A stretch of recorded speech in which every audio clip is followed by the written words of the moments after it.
They called us barbarians, until we spoke the language of their gods. The stars looked different from here. Commander Peter Wright stood at the main viewport of the Earthship Pathfinder, watching the unfamiliar patterns of light. After traveling for 3 years through the darkness between stars, they had finally arrived at the edge of Elysian space. "Nervous?" asked Samantha Miller, stepping up beside him.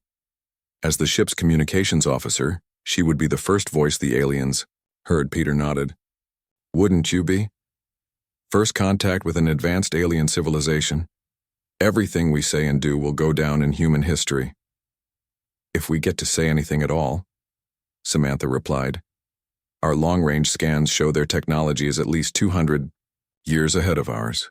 The Pathfinder was Earth's first true interstellar vessel, built after decades of work by the best minds on the planet. It had seemed impressive when they left Earth orbit, a mile-long ship powered by fusion engines that could reach 10% of light speed.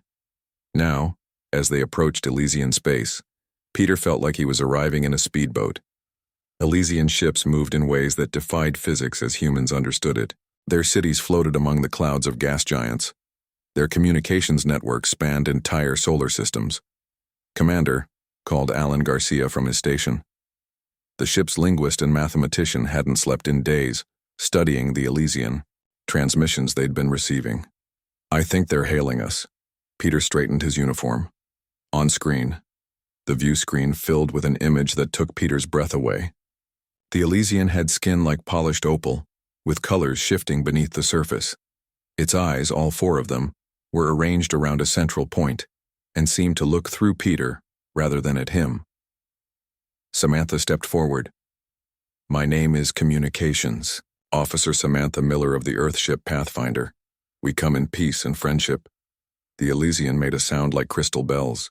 The ship's computer attempted to translate. "Primitive vessel. Unrefined communication methods. Barbaric thought patterns detected." Peter felt his face grow hot.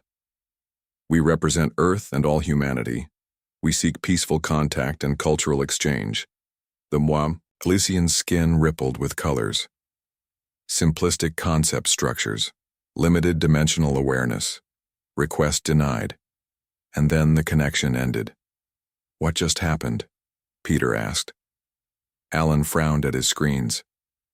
"They dismissed us. Like we're not worth talking to." "That's impossible," said Engineer Jack Sullivan, joining them on the bridge.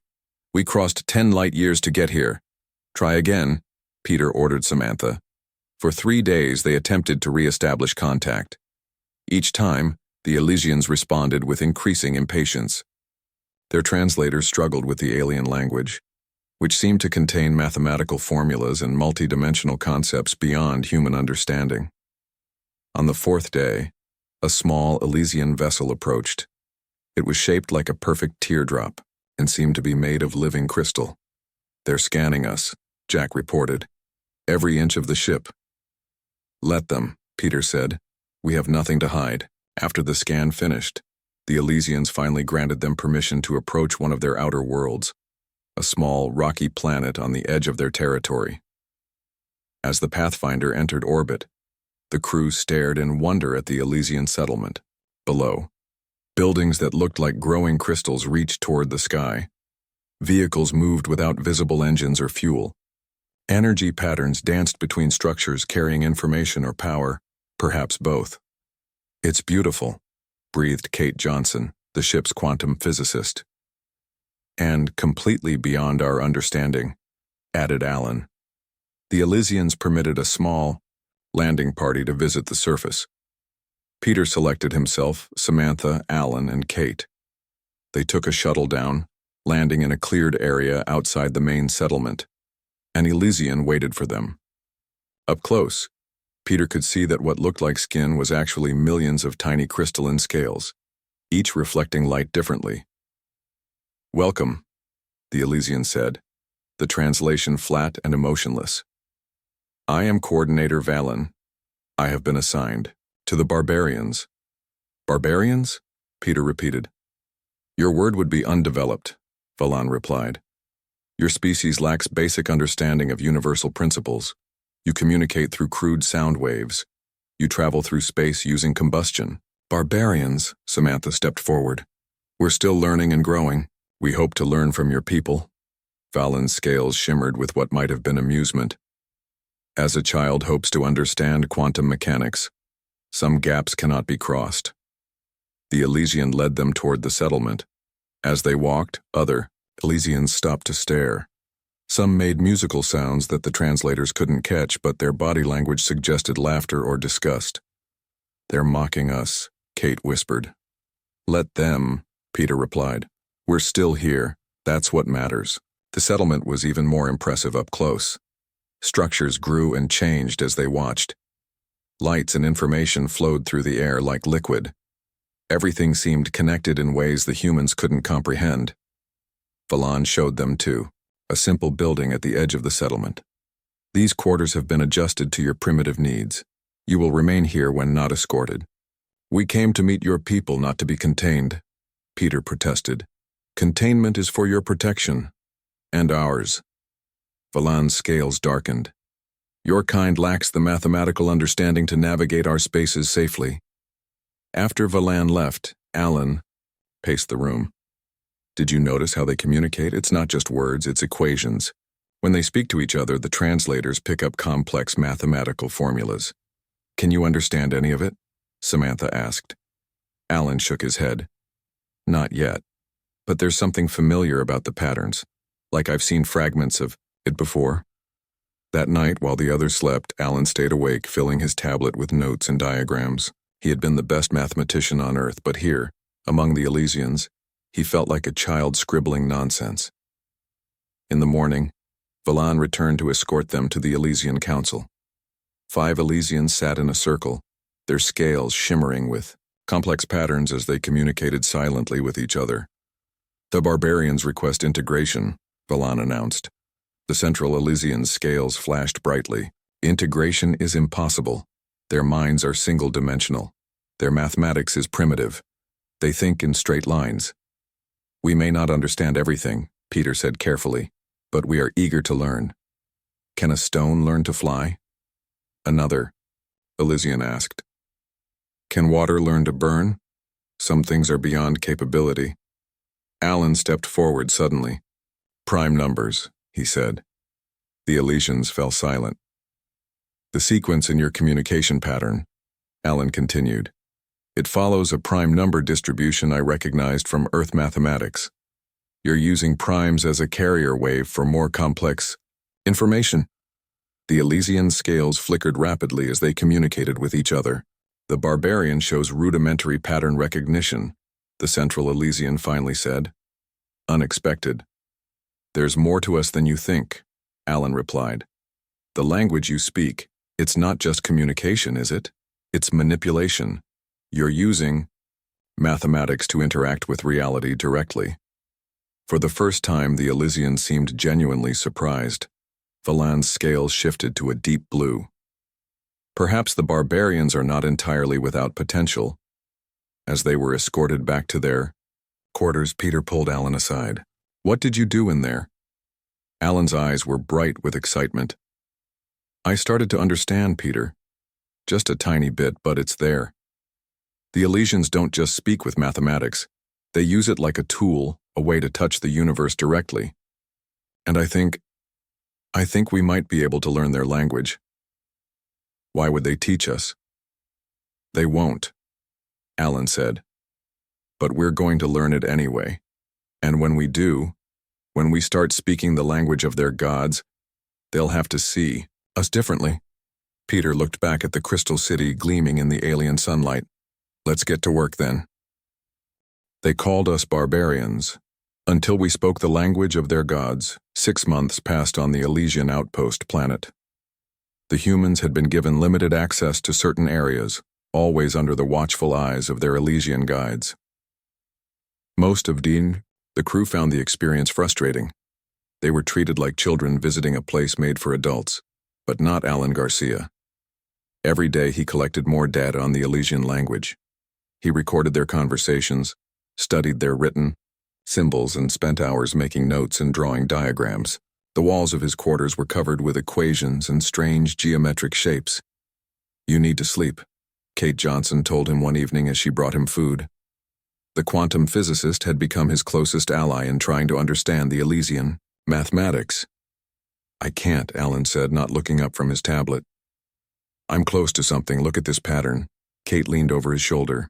On the screen was a three-dimensional model of swirling equations that somehow looked like both mathematics and music at the same time. What am I looking at?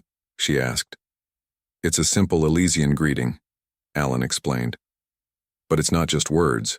When they speak, they're actually creating tiny changes in the quantum field around them. Their language doesn't just describe reality. It touches it. Kate's eyes widened. Like a programming language for the universe? Exactly. Alan jumped up, excited that someone finally understood. And the strange thing is, some of it looks familiar. Remember Professor Richard Dawes back on Earth? Kate nodded. The physicist who was laughed out of academia for his quantum language theories. He was onto something, Alan said. His equations are crude compared to the Elysians, but the basic principles are similar. Humans have been scratching at the door of this knowledge for decades. We just didn't know it. The next morning, they shared their findings with Commander Wright and the rest of the senior crew. Peter listened carefully, his face serious. So you're saying we might be able to learn their language? He asked when Alan finished. Not just learn it, speak it, Alan replied. With the right mathematical framework, we could actually communicate in their terms. Maybe not perfectly, but enough to show them we're not just barbarians. Jack Sullivan, who had been studying the Elysian technology, spoke up. There's something else you should know. I don't think the Elysians created most of their tech. Everyone turned to look at him. What do you mean? Samantha asked. I've been watching them repair things, Jack explained. When something breaks, they don't really fix it. They replace entire sections with pre-made parts. And some of the older Elysians seem confused by how certain systems work, like they're following instructions without understanding the principles. You think they inherited this technology? Peter asked. Jack nodded. They call them the architects. I've heard the term a few times. I think the architects built all this and the Elysians are just the current residents. This new information energized the human team.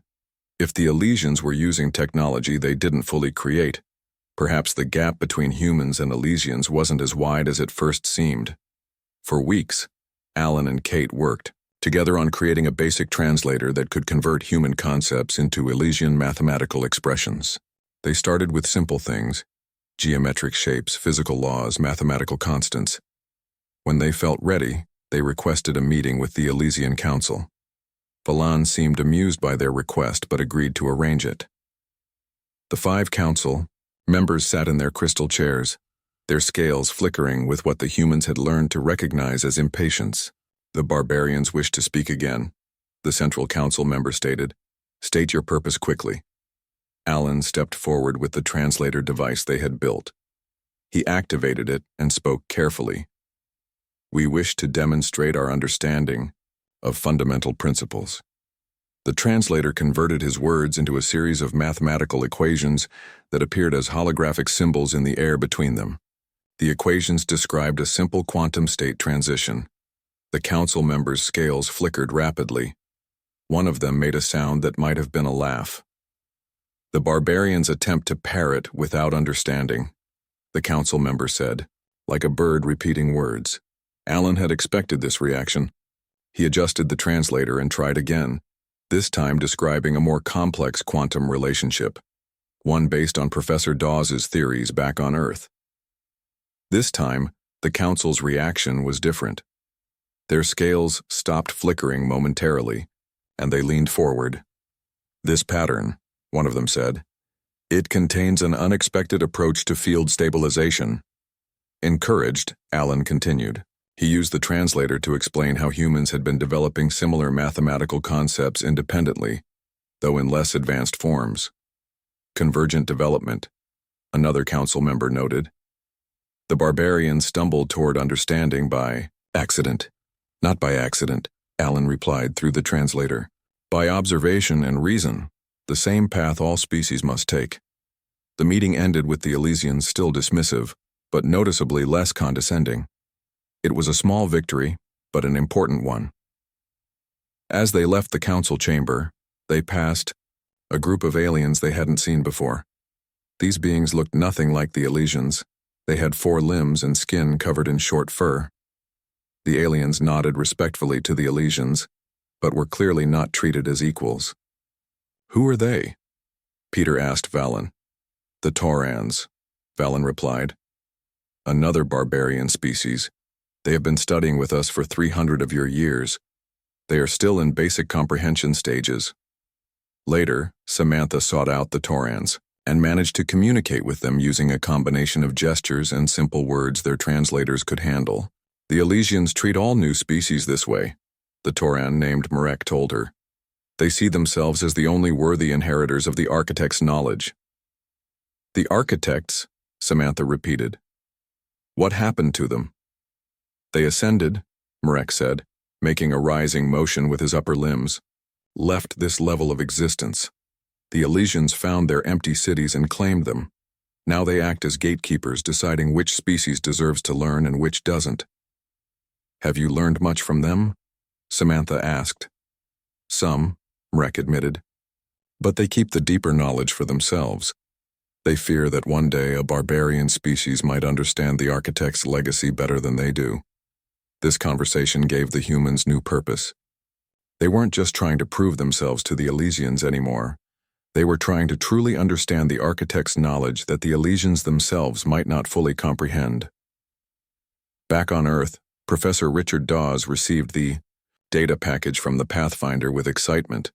The Elysian mathematical language confirmed theories he had worked on for decades. "They called me mad," he whispered as he studied the equations. "Now we'll show them all." He assembled a team of Earth's brightest minds to help decode the Elysian mathematics. Their goal was to send back a complete communication framework that Alan and Kate could use to speak the language of the architects. On the Elysian world, Alan worked through the night, combining his observations with new insights from Earth. He was close to a breakthrough. He could feel it.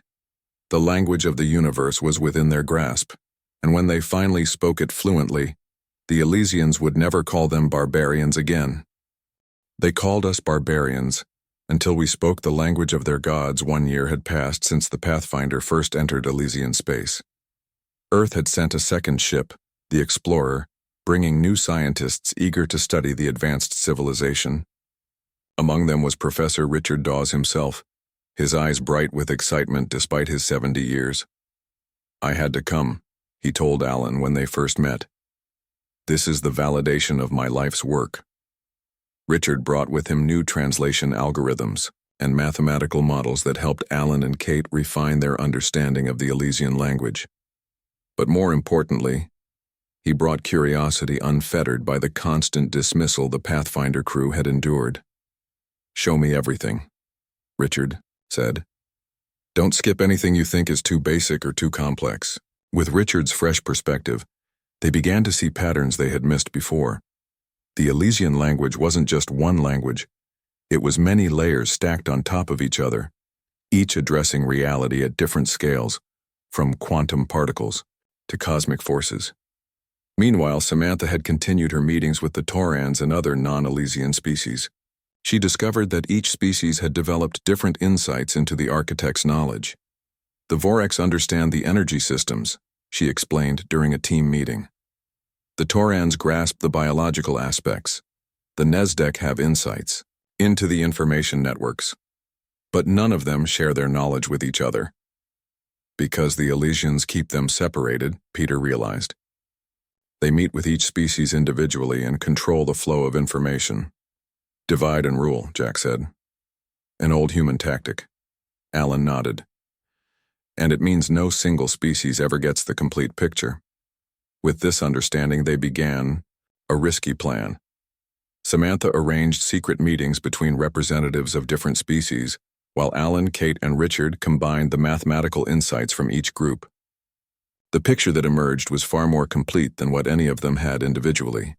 The Elysians noticed something was happening. Valen confronted Peter one day as he returned to the human quarters.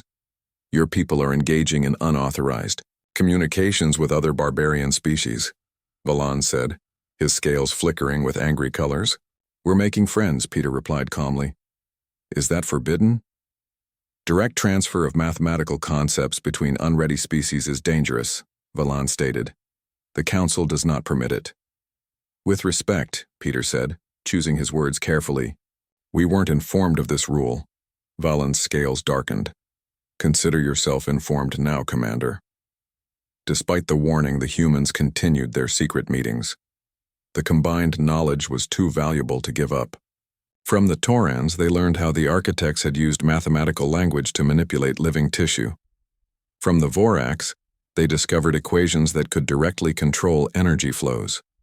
From the Nezdek, they gained insights into information, theory that made Earth's most advanced computers seem like toys. 3 months later, they were ready to make their move. Alan, Kate, and Richard had developed a new translation system that incorporated all they had learned. It wasn't just a device for speaking Elysian mathematics. It was a tool for speaking the true language of the architects. They requested another meeting with the Elysian Council. This time, all the senior human crew attended, along with Professor Dawes. The council chamber seemed colder than before. The 5 Elysian Council members sat rigidly, their scales barely moving. You have violated our trust, the Central Councilor stated. You have shared knowledge between barbarian species without permission. Knowledge belongs to those who seek it, Peter replied. Alan stepped forward with their new translator. This time it didn't just project mathematical symbols. It created a field of intersecting equations that filled the air around them with shifting, beautiful patterns.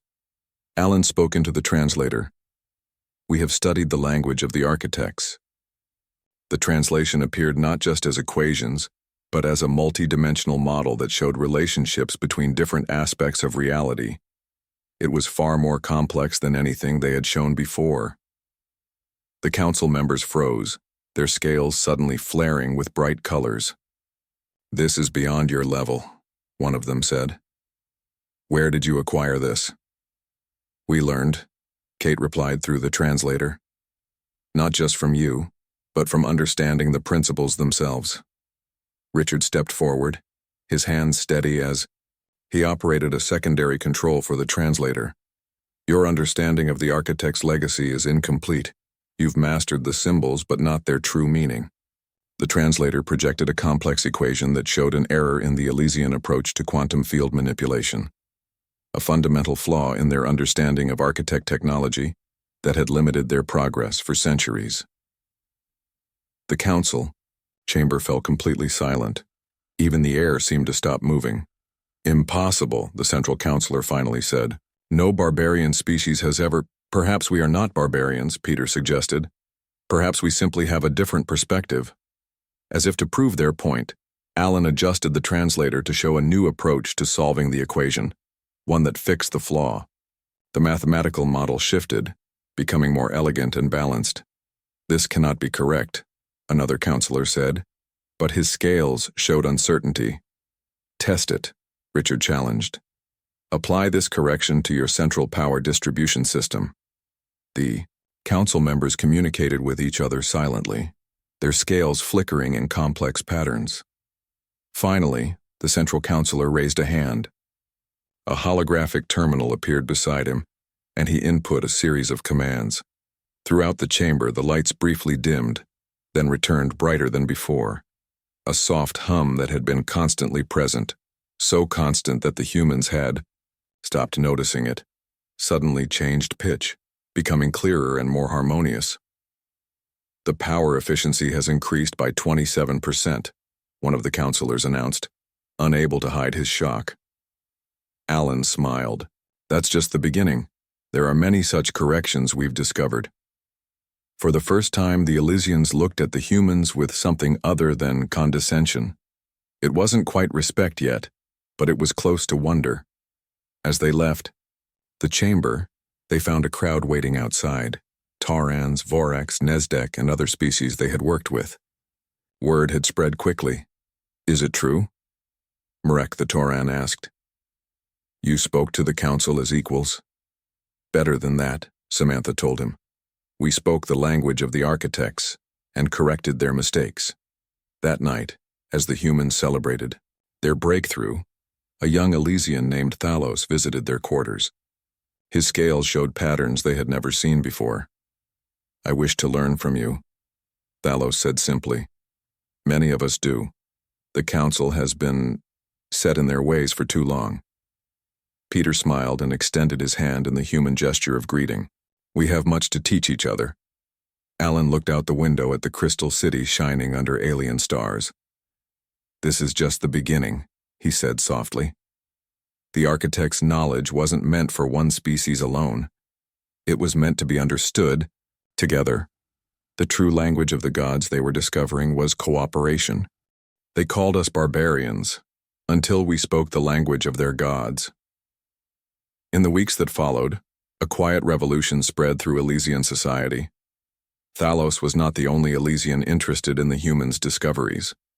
A growing faction of younger Elysians began to visit the human quarters regularly. They called themselves the New Thinkers, and they were hungry for change. "Our society has been frozen for thousands of years," Thalos explained to Peter and Alan during one of their meetings. "We maintain the architect's technology, but we stopped trying to truly understand it centuries ago." "Why?" asked Peter. Thalos's scales shifted to a deep blue color that the humans had learned meant sadness or regret. "Fear. The last time Elysians tried to improve upon the architect's work, there was an accident. A whole city was lost. After that, the council decided it was safer to preserve rather than advance." The humans shared this information with their growing alliance of non-Elysian species. Each had similar stories about Elysian restrictions on their research and development.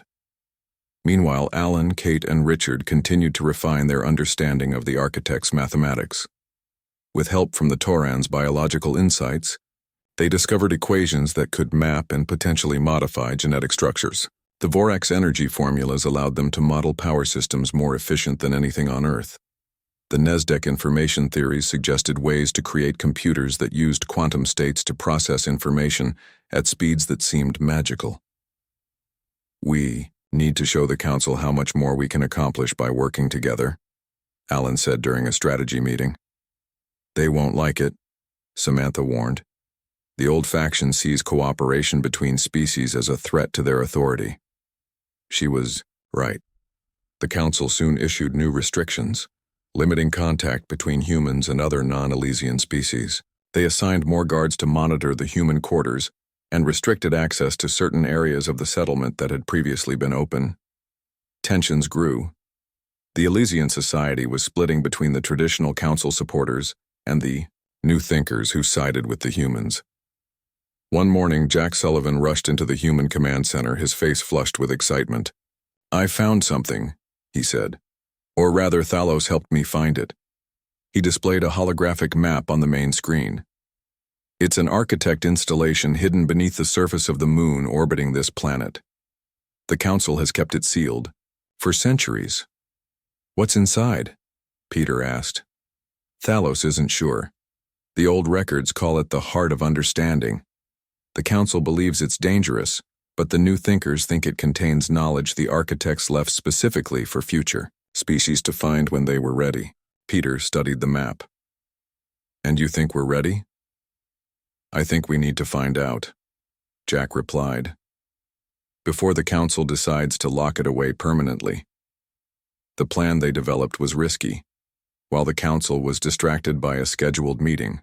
With representatives from Earth who had recently arrived on the Explorer, a small team would slip away to the moon. Thalos would provide transportation and access codes. The team consisted of Alan, Kate, Richard, and Jack from the humans, Thalos, and two other New Thinker Elysians, Mrek from the Taurans, and representatives from the Vorax and Nezdek. It was the first truly mixed-species expedition in known history. Their small ship landed near a crater on the moon's dark side. There, hidden under dust that had settled over millennia, they found an entrance to the architect facility. "The access codes are still active," Thalos said with surprise as the ancient door responded to his commands. "The system remains alive after all this time." They moved cautiously through corridors that seemed to be made of flowing crystal, similar to Elysian architecture, but even more elegant and advanced. Strange symbols glowed on the walls, mathematical equations more complex than any they had seen before. These aren't just decorations, Alan realized as he studied them. They're instructions. At the center of the facility, they found a large circular chamber. In its middle stood a crystalline structure shaped like a tree with countless branches extending in all directions. Each branch ended in what looked like a small star glowing with inner light. "What is it?" Kate asked, her voice hushed with awe. Richard moved closer, his hands trembling slightly. "If I'm reading these equations correctly, it's a knowledge repository, but it's designed to be accessed by multiple minds simultaneously." Mrek, the Toran, stepped forward. "Our legends speak of this. The tree of shared wisdom, it cannot be used by one alone." As they studied the device, they realized it had interface points designed for different physiologies, some clearly meant for Elysian-like beings, others for Torans, Vorax, Nezdek, and even forms they didn't recognize. The architects weren't one species, Richard said suddenly, the realization dawning on him. They were many, working together. Before they could explore further, alarms sounded throughout the facility. On their communication devices, they received an urgent message from Samantha. "The Council knows what you're doing. They're sending ships to stop you." Through the facility's monitors, they saw 3 Elysian vessels approaching. Their weapons were powered up. "They would destroy this place rather than let its knowledge spread," Thalos said, his scales pale with fear. "We need to activate it," Alan decided. Now, before they arrive, each member of their diverse team took position at the interface points that matched their species. For the humans, there were small crystalline pads that responded to the touch of their hands. "What exactly will happen?" Jack asked nervously. "I think," Alan replied, "we're about to find out what the architects wanted to teach us." As they all connected to the tree, the crystal structure began to glow brighter. The mathematical equations on the walls flowed like water, converging toward them. Alan felt a strange sensation, as if his mind was expanding beyond the confines of his skull. Suddenly he could perceive mathematical concepts he had never imagined. Multidimensional structures that made sense on levels beyond normal human thinking. He could feel the others too, not just his human colleagues, but Thalos, Mrek, and all the others. Their minds were connected through the mathematics, each contributing unique insights and perspectives. In that moment of shared consciousness, they understood. The architects hadn't ascended or disappeared. They had created this system as a test, a way to identify species that could work together, that could combine their unique perspectives to see the complete picture that no single species could perceive alone. "We are the new architects," Alan whispered, though he wasn't sure if he spoke the words or merely thought them. The knowledge flowed into them, not just information, but understanding. The true legacy of the architects was not their technology, but their method. Cooperation across biological and cultural boundaries, the merging of diverse perspectives into a greater whole. As the council ship surrounded the facility, the team emerged, forever changed by what they had experienced.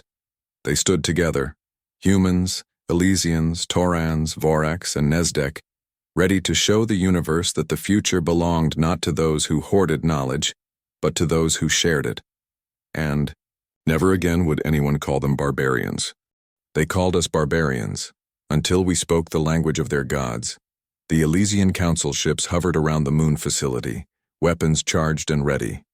Inside the command vessel, the head counselor's scales flashed with angry colors. They must not be allowed to leave with architect knowledge, he told his crew. Prepare to fire.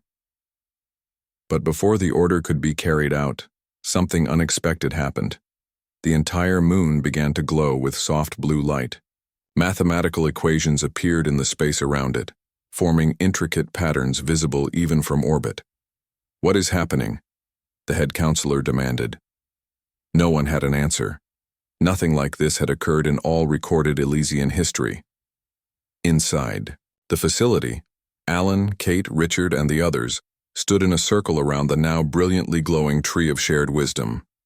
Their minds remained connected through the mathematical network it had created, allowing them to communicate without words. "The council ships are preparing to attack," Thalos informed the group through the network. "They will destroy this place and everyone in it." "We need to show them what we've learned," Alan replied. "Make them understand." Together, they focused their collective consciousness. The tree responded, extending its network beyond the facility. The mathematical equations that had previously been visible only on the inner walls now projected outward, encompassing the entire moon. On the council ships, communication systems suddenly activated on their own. The mathematical language of the architects flowed into the vessels, bypassing their security protocols as if they didn't exist. "Shut it down," the head counselor ordered, but it was too late. The knowledge from the tree poured into the minds of every Elysian on the ships. They saw what Alan and the others had discovered, that the architects had been a coalition of different species working together, that their legacy was meant to be shared, not hoarded. Most importantly, they saw the future the architects had envisioned, one where diverse species combined their unique perspectives to achieve what none could accomplish alone. The weapons powered down. The council ships remained in position, but no longer as threats. When Alan, Kate, Richard, and the others emerged from the facility, they found not a hostile reception, but a welcoming one. The Elysians who had come to stop them now waited to learn from them. The head counselor himself came down to the surface, his scales showing patterns of confusion and wonder. "For 10,000 years, he said, we believed we were the chosen inheritors of the architects. We thought it was our duty to judge which species were worthy of their knowledge. The architects didn't choose any single species," Alan told him. "They left their knowledge for all who could learn to work together." "We see that now," the head counselor admitted. His scales shifted to a pattern the humans had never seen before, one that signified profound change. "The question is, what happens next?"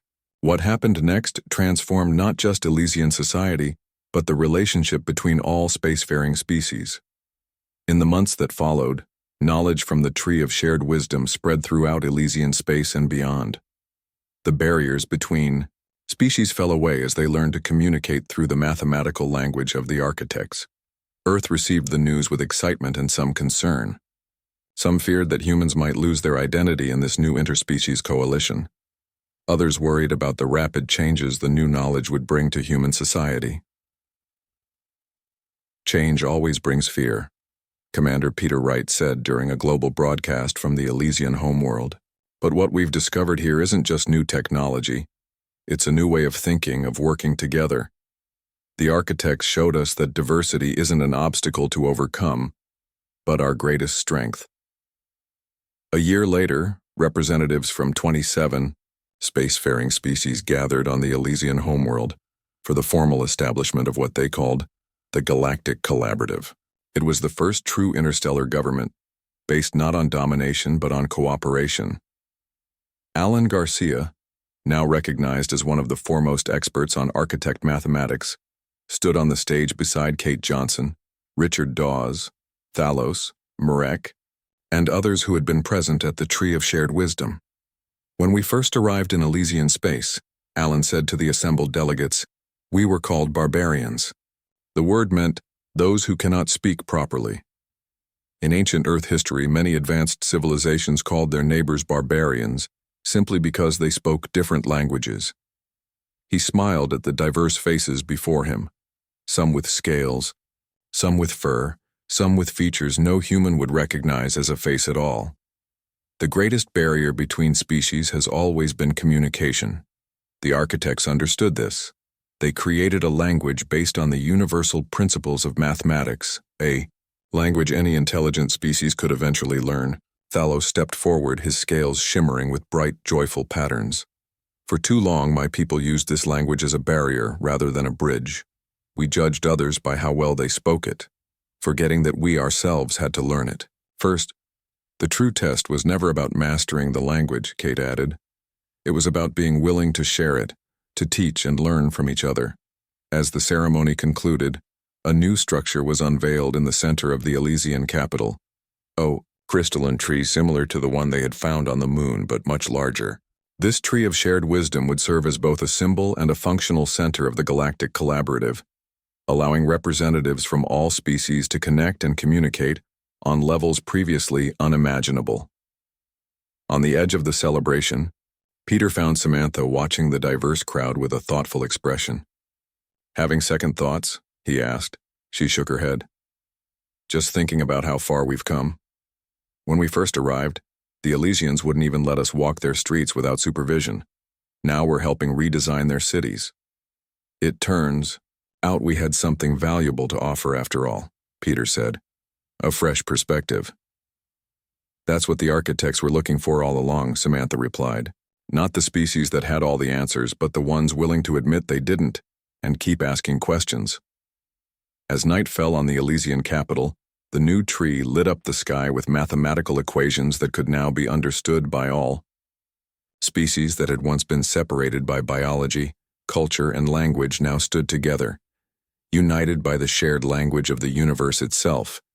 And in the heart of it all were the humans, once dismissed as barbarians, now recognized as the catalysts, who had reminded the galaxy of what the architects had always intended.